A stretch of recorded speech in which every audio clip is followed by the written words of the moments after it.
Dr. Josh Axe and I have been researching and developing CBD hemp products since 2015. And we've also been very strategic in terms of the agricultural side to try to take this great plant to the masses. And we were able to meet the family of Knox doctors approximately 3 years ago. And we have doctors Rachel and Jessica with us, which we're excited about.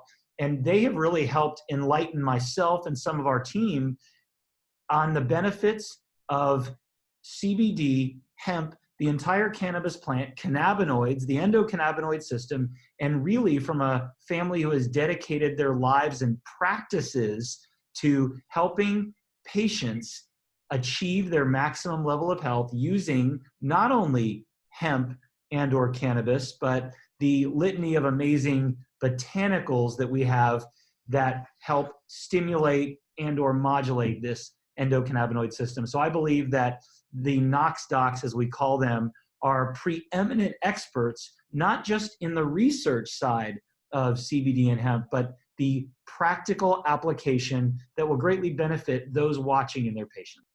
Yeah, so our story begins really with our mom, who here in Portland, Oregon, where we're from, volunteered to fill in for a doctor who was out of what we call a cannabis card clinic, where doctors write authorizations for patients' use of cannabis.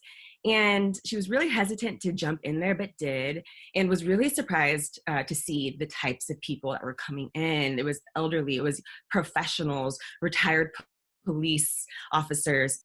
The patient started asking her questions. How does this work? What type of cannabis should be using for what? How do we use it? And as a doctor, that's very sort of humiliating and also humbling.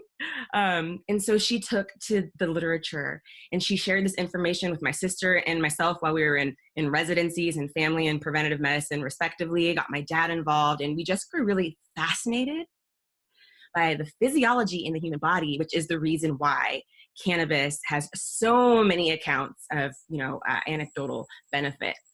We were just in love with the physiology. We felt that herbal medicine makes sense. And why didn't we learn this in the conventional system?